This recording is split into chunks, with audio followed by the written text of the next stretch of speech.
You will indicate by raising your using the hand feature that is being provided by Zoom, and you will be acknowledged, and then you'll be asked to open your mic to speak. And let us just delve into this discussion of inclusion where everyone is able to ask, Yeah. and we get feedback directly from the persons who will be leading these portfolios. Just before you take your first question, Mhm. Kavar, because it would be remiss of me. I call every other community except Cheshire Village because it is Oh, my intention to put forward a proposal for Cheshire Village under the Porsche initiative because it has not had any development in that space. And then how do we create that in that context? I don't want to forget that because this is a conversation dealing with persons with disabilities. thank you so very much, Comrade Pat. Thank you so very much. The Porsche initiative, it excites everyone. It is one of those, transformative initiative that will put in place for persons, especially with disabilities. We have Shanice Panton. You can go ahead on Hi, good mute. night, everyone. Good night, everyone. I Yes. wanted to know if for Cheshire Village, if there are any like open homes there for persons with disabilities. Talk. More up on the man now, we talk.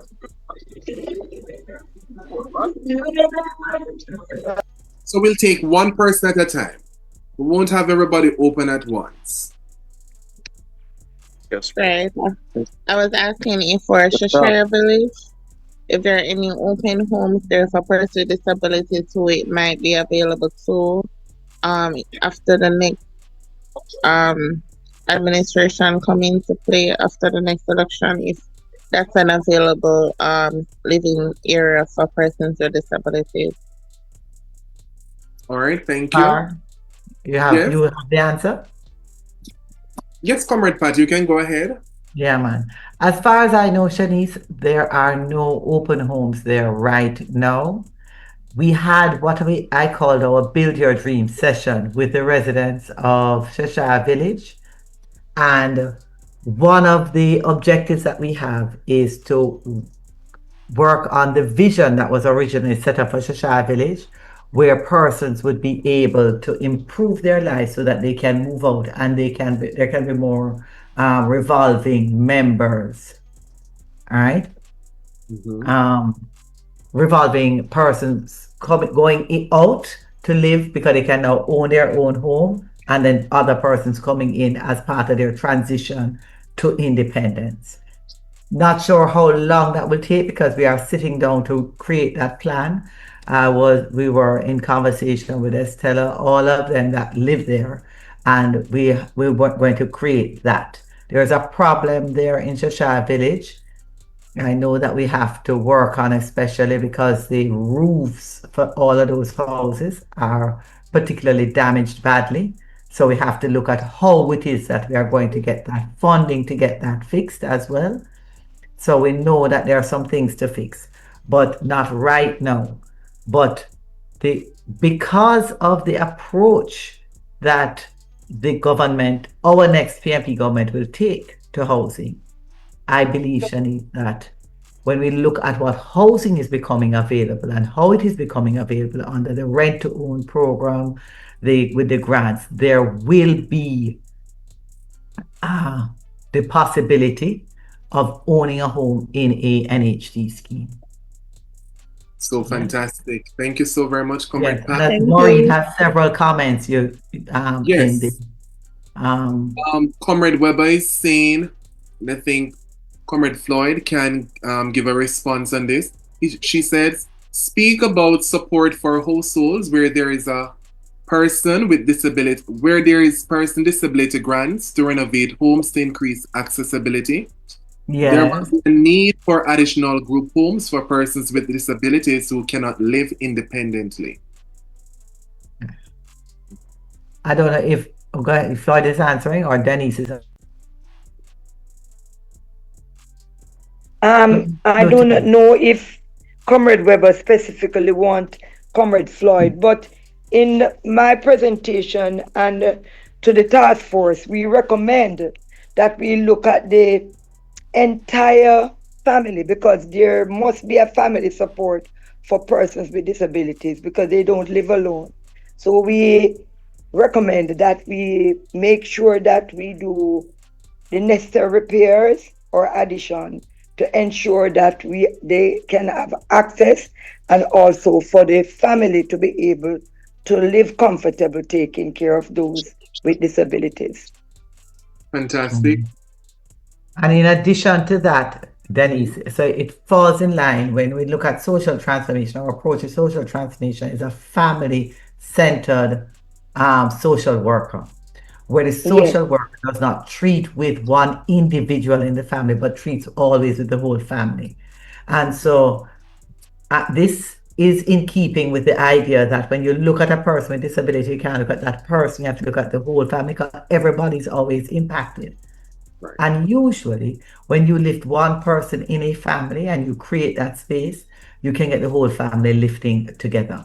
But I think specifically to Maureen's question is how will we look at it? And I don't think we can answer no, Maureen, because I don't think we looked at the full costing for it. What I would say is there is an absolute need for the creation of homes where, as you say, the persons can either go during the day, where it either is daycare, or full time for persons with disabilities who are unable to live independently. And there's also a need for that for elderly. So I know in the context of the Elderly Care Act and looking in the context of Social Security, it's one of the areas that I am looking at to see how can this be funded and how can we consolidate some of our homes. So it would have to be a partnership also with local government as the local government now manages homes. Yeah. Yes. Same and the same thing for modifying their homes as they need access. I agree with you, Maureen. Yes. Fantastic, fantastic. I think Professor Lloyd Morris, he was he wanted to add a comment. Prof, I think he's still muted. Um, can the host unmute Professor Morris?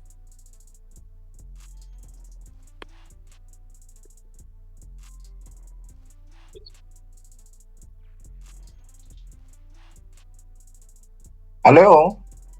Yes, Prof, you're right on. Go right Okay. ahead. Okay. Good. Good. What has happened over the years? There have been a number of um, benefits that have been added to the NHT benefits, and we have done a lot of them. One of them is, retrofitting homes for persons with disabilities, and that include homes where persons with disabilities reside.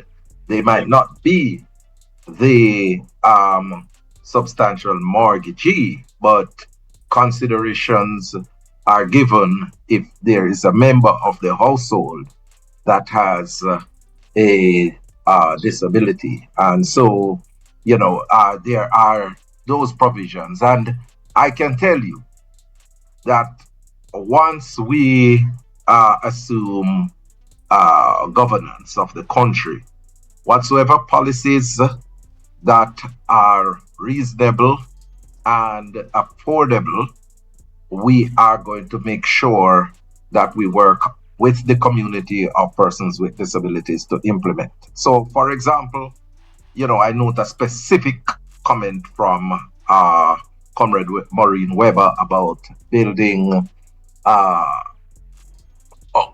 communities for persons with disabilities that are not totally able to independently live in the communities. That is something that we have to um, look at in its configuration, because one of the things that the UN is frowning upon is any form of setting that will come across as institutionalization of persons with disabilities. So we have to make sure that configuring it, in configuring it, we have to know, we have to make sure that it is in keeping with international best practices. So, I mean, as I said, we are pushing for inclusion, participation, and non discrimination against persons with disabilities. And all the speakers that are on tonight are very much in tune, uh, in tune with these uh, policies for persons with disabilities. And so, um, from the leader at the top to us as spokespersons, we are very much, uh, you know, prepared to sit and work with the community of persons with disabilities to get your ideas. We have done consultations because the ideas that have been dovetailed into the formation of the National Disability Fund, for example, is something that came out of discussion with a number of persons with disabilities, as there have been a very difficult time for persons with disabilities accessing funding for education, accessing funding for assistive technology. The institutions, the organizations catering to persons with disabilities are buckling under pressure right now because they are Jamaica is classified as a upper middle income country, and most of the donor funding have been shifted to places in Africa and Southeast Asia.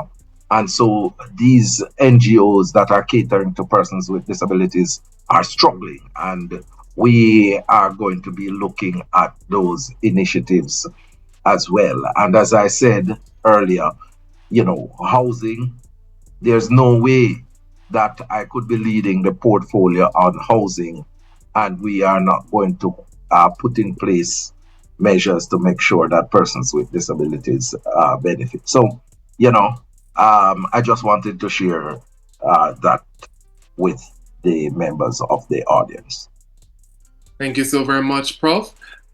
We turn our attention now to Anthony Bingham. Anthony Bingham, Yes, good night, good night. good night. Yes, well, I am the president for the Hanover Disability Association. And let me say, I'm very pleased to be a part of this program. I have one commendation and one concern. I want to commend the issue I heard before that in dealing with sidewalks. For a person who know Lucy, there's no sidewalk in Lucy, and we have a lot of disabled person traversing the road. And at times they have to give transportation have to give way for them to walk on the road because there's no sidewalk for them to walk. My concern now is I haven't heard anything put in place in regards to person who own a home and because of their disability they are unable to pay the mortgage. What will be put in place to assist those persons? Will there be a mechanism in place to assist those persons? Professor Morris, I think that question is for you.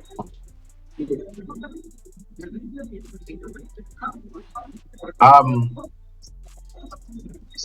Can you turn on the closed captions? No,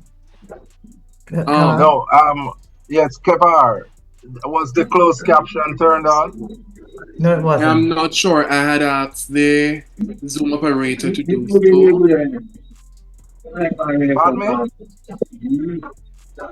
think, Do you want me to repeat?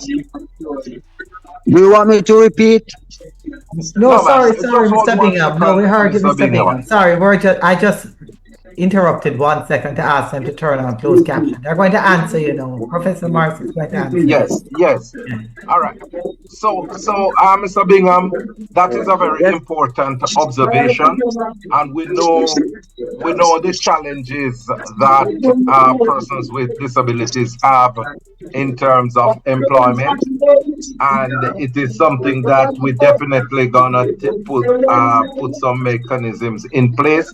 The most important thing is to put persons with disabilities in a position where they are gainfully employed, and so that they can take care of their expenses, and that is going to be a priority for us, employment for persons with disabilities. And so once a person with a disability end up in the problem with their mortgage, we have to put in place some mechanism through the NHT to assist those individuals. There are mechanisms now, but I guess they're going to be need for special consideration. Thank you, sir. Because I used to work, and after I got disabled, I unable to work and I unable to pay my mortgage. So that's the Yes, reason why I asked the question. yes. Thank you so very much, Mr. Bingham. Yes, Professor. Thank you too, sir, and nice seeing you again. All right, my friend, bless up yourself. All right. Okay. Fantastic. All right, we have a Jocelyn Baker.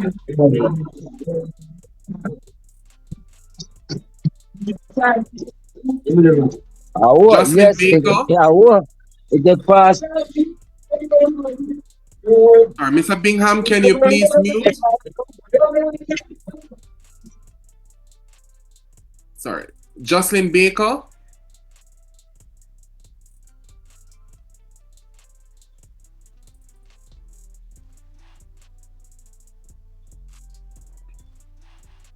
All right, I'm not sure if Jocelyn is having a challenge.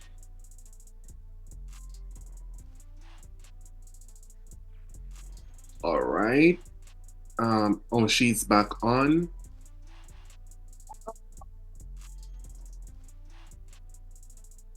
The unmute. You're muted, Jocelyn. Ask the host to unmute. Can the host unmute? Yes, I think the host can. Host, can you please unmute Jocelyn Baker? Let she speak.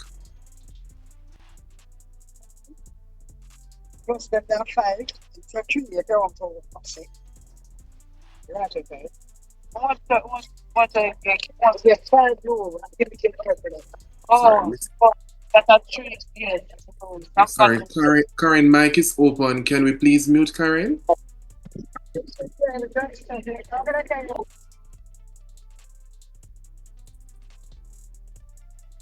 All right, another hand is up. ZTE Blade A31. I'm not sure who that person is.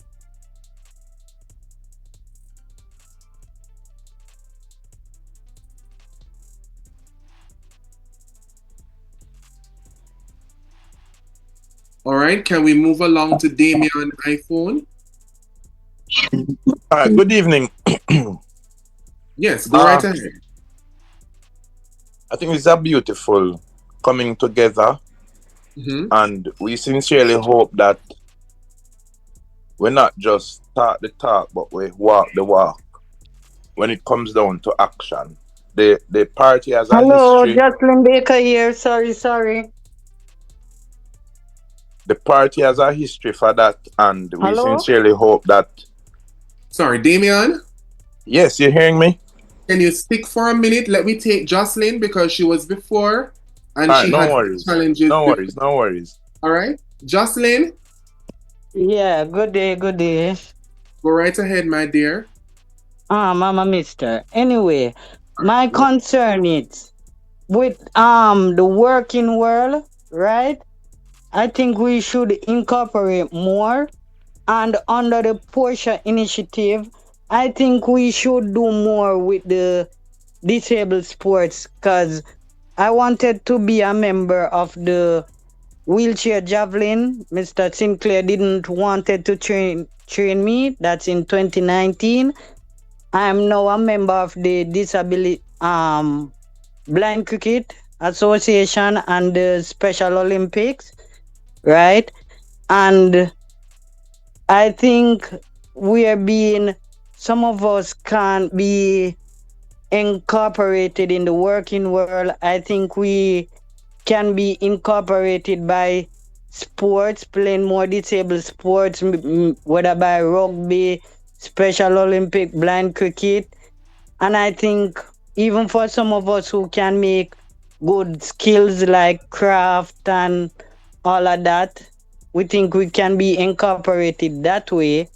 And my concern again for the JCPD, I'm wondering what's the purpose of that organization, because I don't think they're doing like any outreaches where meaning like help towards medication, food, and things like that for the well-being of disabled persons. So that those things are my concern.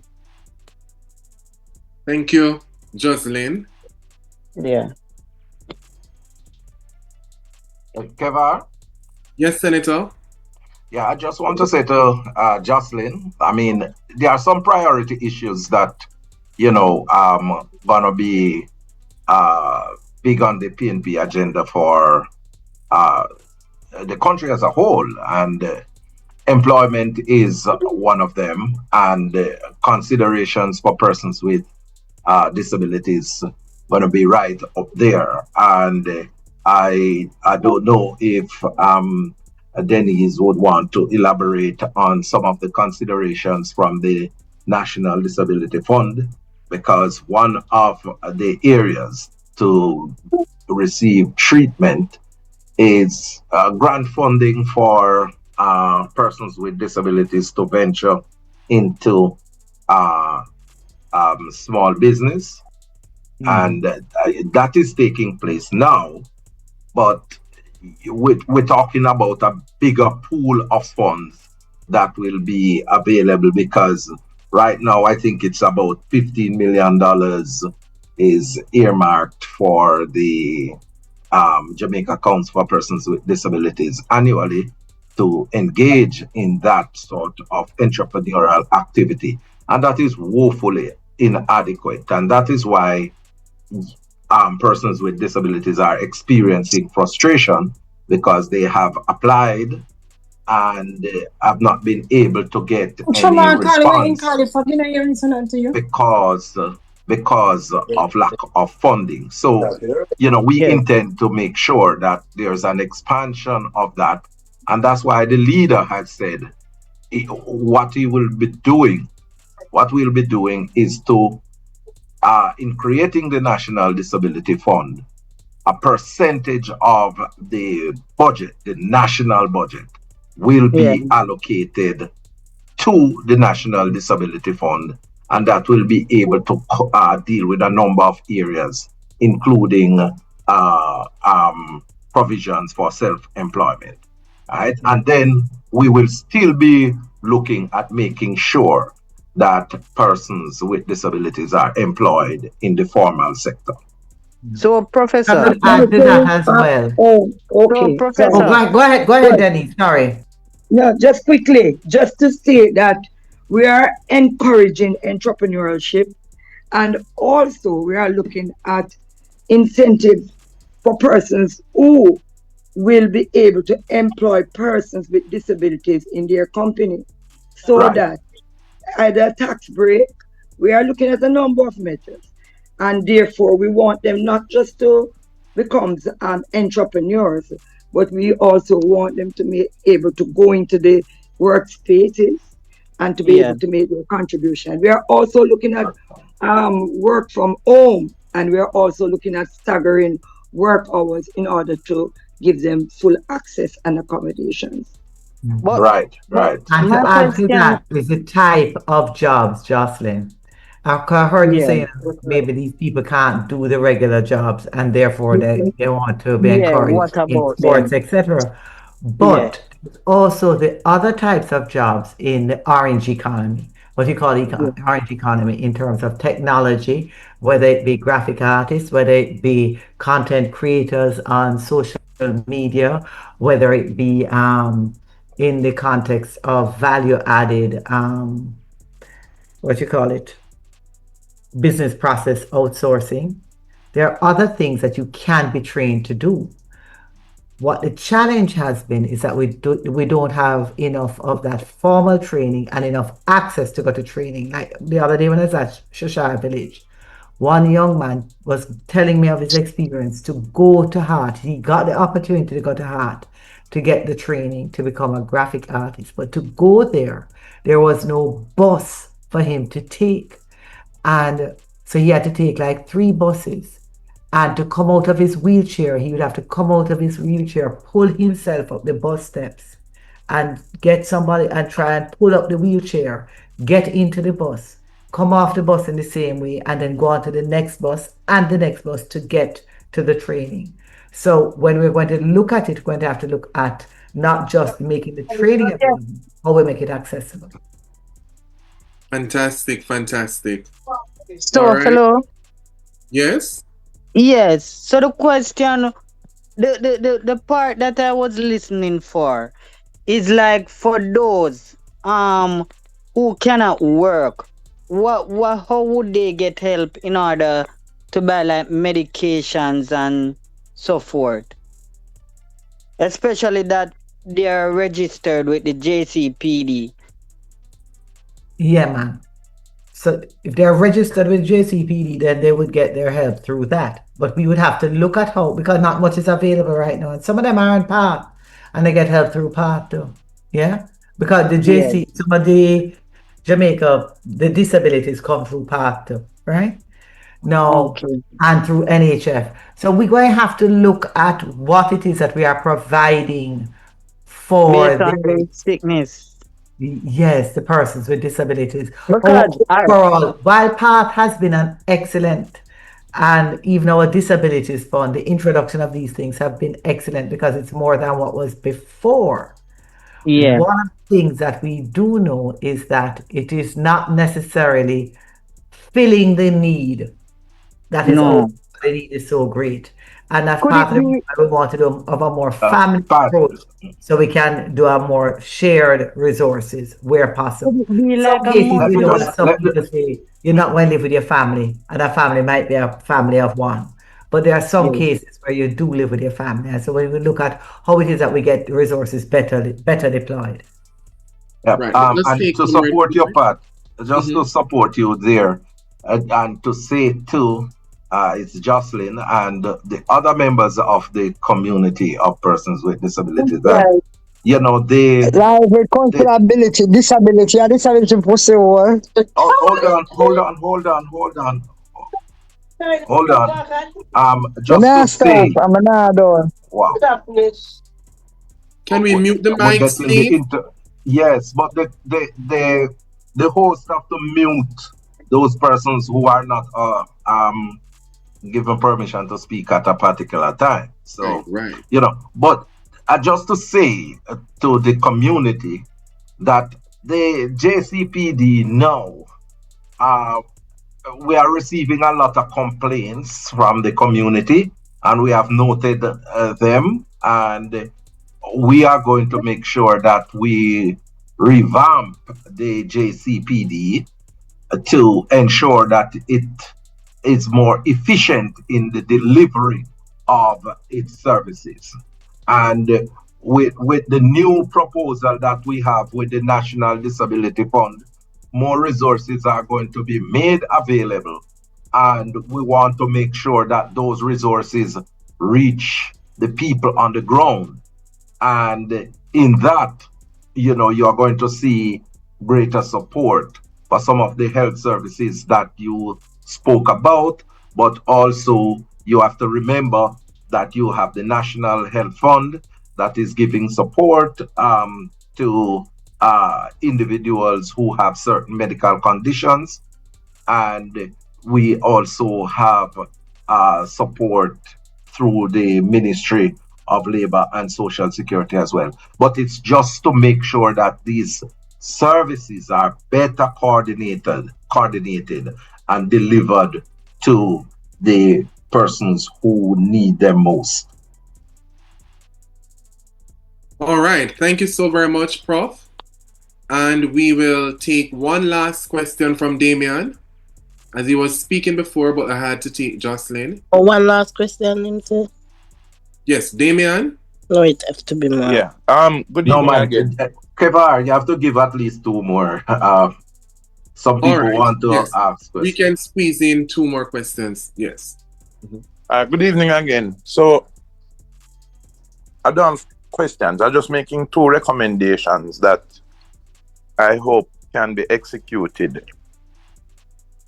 And these are: one, it would be appropriate that going forward, it becomes mandatory that as a part of the different ministries' budgets, that some sort of funding be built in there to make the ministry compatible for persons with disability. I think government has to lead by example, and one big way of achieving that is if each ministry can, through their budgets, their individual budgets, implement some activity or some infrastructural change that over time Mhm. it builds up over time, and then we achieve that change that we're aspiring for. So that is Mhm. one thing I would love for you to take into consideration and see how best something like that can work, because government has to lead by example. The second thing I want to propose is that I think the time has come where we can now look at a disabilities pension fund. I think there are some persons who have severe disabilities, and we know these people will never work. They will never be able to contribute to their household. So even outside of the disability fund, um, we could have a disability pension fund that gives the family a pension towards their own survival. I know I'm gonna hear the story about PATH, but the fact of the matter is that PATH is a household program and not an individual program. If the disabilities pension scheme is individualized, then it can be more meaningful to that person with a disability who we know cannot and will never work in their life. So that's another thing I want to put on the table. Y'all are the smart people. You can go and see how best it can work, but it would be nice to implement things like those. That's it. Thank you so very much, Damien, for your thoughtful recommendation and suggestions. Good night. Amen. Amen. Yes, Prof. Go right. Amen. Yeah, just let me respond to those two very good points that Damien has raised. One, I mean, based on how we intend to operate, definitely, ministries will have to put in place those provisions. And I will say to you as well, it, one of the reasons why we adopted the resolution to get persons with disabilities on the boards in various ministries is to do exactly what is being suggested, to make sure that, I mean, take for example, the Ministry of Education. They would have provisions in their budget for schools to become more accessible, etc. And then at the community level, those school boards would have to have somebody with a disability on it that will ensure that the policies there are being implemented. And it's the same thing. I mean, I see Maureen just put up about Heart Trust as well. I mean, because one of the things that I pushed for in 2018 was to get an amendment to the Heart legislation, the new legislation.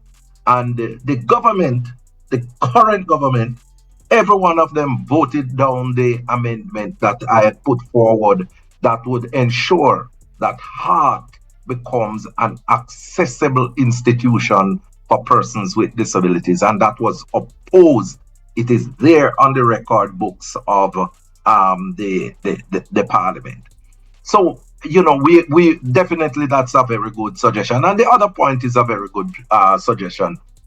You're gonna have persons with disabilities that are not able to work in the labor market.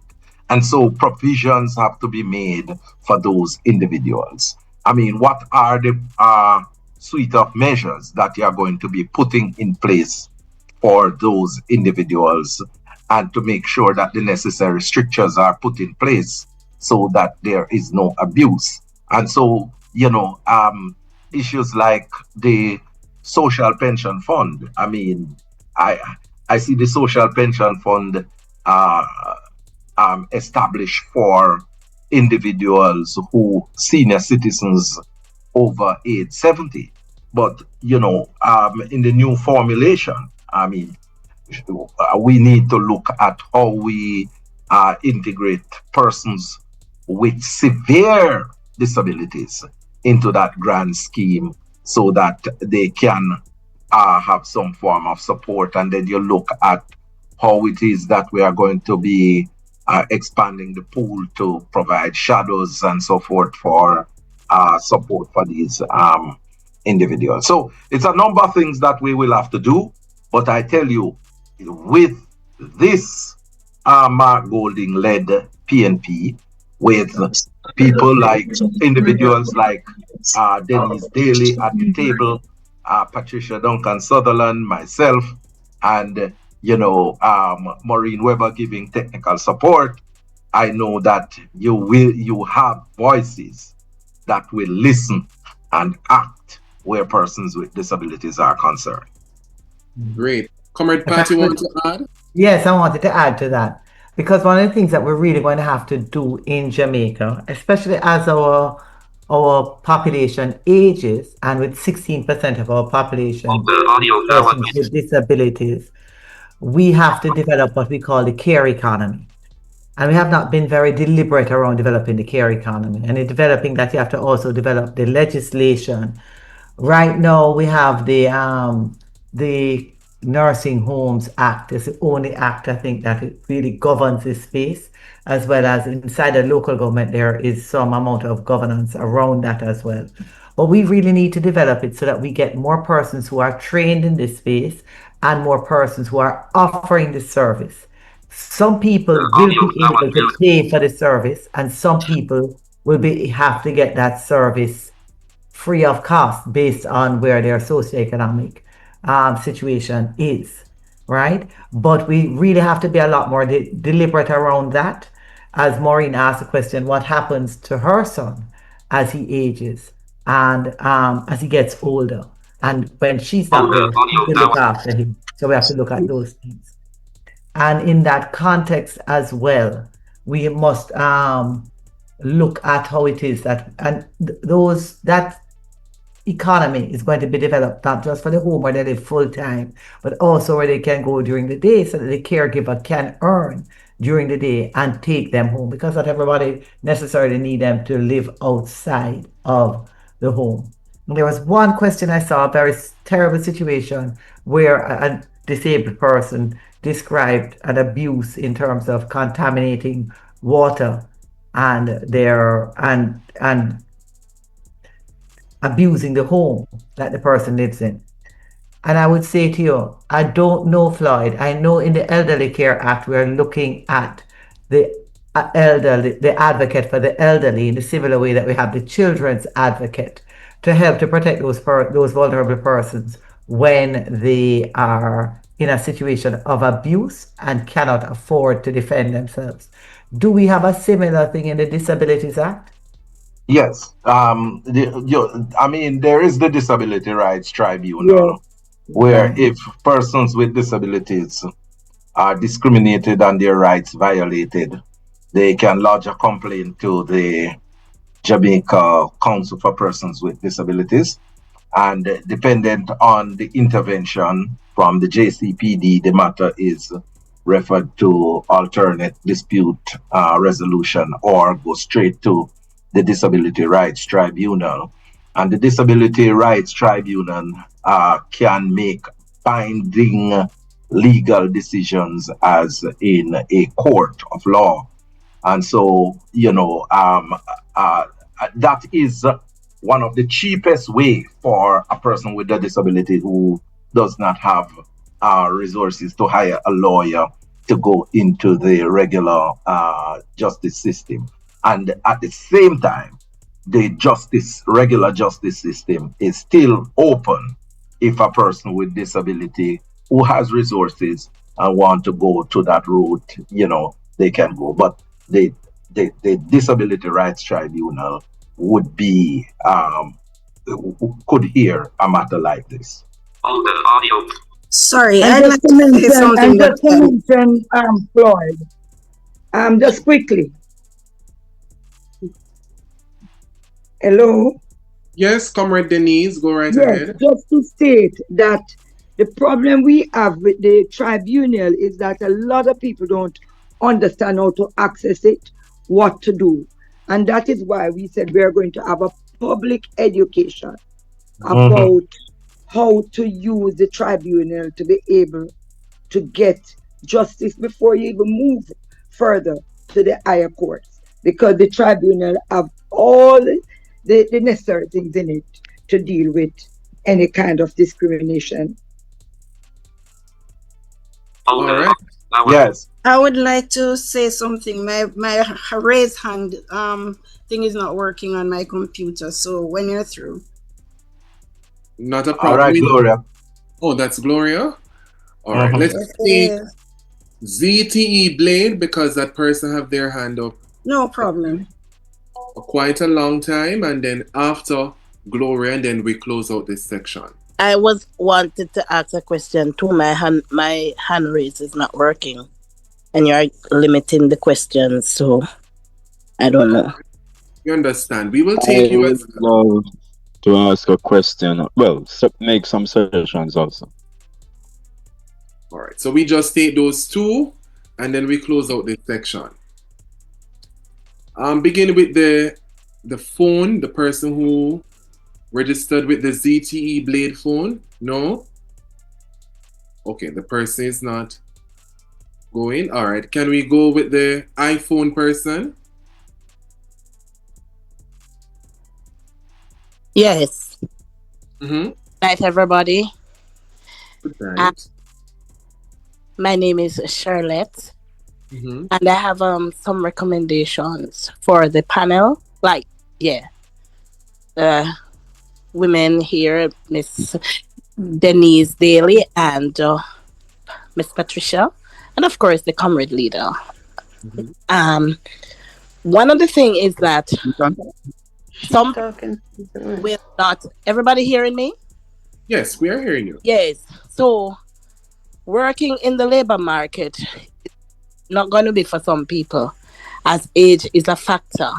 Mm. But what can happen for those persons is that we can open our businesses.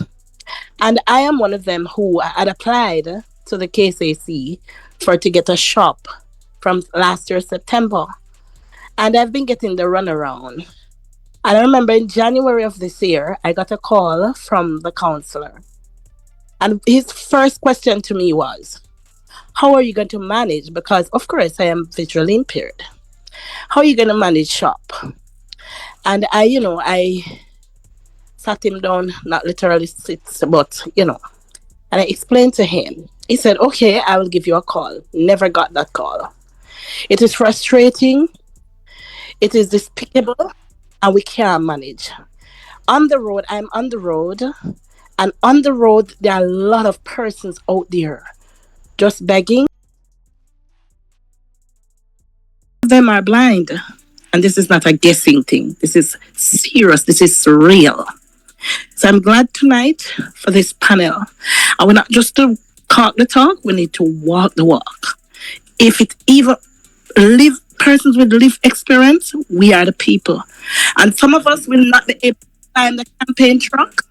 So if it is that, you the panel like Miss Denise Daly and all the others can reach out to the Combined Disabilities Association, the Jamaica Society for the Blind, not only JCDCPT alone, but to find out where can we find these people.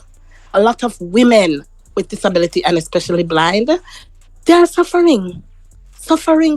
I say especially blind because I am visually impaired. So I'm talking from this point vantage. And I'm so emotional right now. It's not funny. But I need to get my shop and get it as soon as possible. Thank you. I just to respond to you, I am really, really, believe me, I'm brokenhearted to know that, in this day and age, we do not understand the importance of of inclusion. However, that is why we want to ensure that the fund that we are going to be taking from the consult fund will be well used. Another thing that I really want to see, and Comrade Floyd, I wanted to help me with because I tried to make some suggestions the last time, and I was told that the census is able to capture everyone in terms of persons with disabilities. I wanted a national registry that we could use to determine not just persons with disabilities, but what kind of disabilities that they suffer. And I was told, I don't remember who it was, that the census already captured almost everything. If that is so, probably need to separate it in order that we will be able to find out where these people are in totality, in order that we'll be able to look at how best we'll be able to start helping these people. Comrade Denise. Good night. Good night, everyone. I want to say. Hold on. Hold on, Kimberly. Go ahead, Comrade. Yeah, just want to say, that the person who told you that, Comrade Denise, that totally accurate, yeah? Because the national census does a head count of all individuals in Jamaica. And I remember when they came to Parliament from starting to brief us as parliamentarians, I raised the issue of a need for a disability-specific census because they said that they don't disaggregate the data by name or so, right? They don't do that. They focus primarily on demographic information such as sex or gender and rural versus urban, that sort of analysis and breakdown. But we need a specific census that is going to be able to identify every person with a disability. And there are different formulations that countries have used for that. I mean, Ecuador has done it. I mean, it has been done in Cuba, etc. So, there are different jurisdictions that have had that. But what we want is a specific disability census that will tell us where in the country these individuals are. If there are problems, if there's a natural disaster, you can easily reach them. And, the database with that, that is there, you spoke about it is in the Disability Act that the JCPD must establish a disability registry. And that is supposed to include the names of the individual. It specifies what it should entail, you know. So we need that sort of, absolutely. I see Comrade Weber making a very good point there, that the national census is confidential. So, they can't share more than the demographic profile, right? And that is exactly what they had said at Parliament. So, but Comrade Denise, you are going to be driving the process. So, and we work as a team. So, we will fix the problems. We'll fix them. Thank you so very much, Professor Morris. All right, we now move to Miss Goff. Miss Gloria. I would love to talk to Sister Denise now. Yes, good evening, everyone. All right. I share Damien's comment that this is a great opportunity for persons with disabilities to listen and share. But as you will recognize, there are more questions than you expected. So I think in another forum, either we could have discussions on broader issues, because we are here today to talk about housing. But as you know, when people get an opportunity, they have to use it. So it has branched out into other areas. There are a lot of things from where we sit at the Combined Disabilities Association, that issues that persons need to talk about to find out what an opposition party would do for persons with disabilities when they become.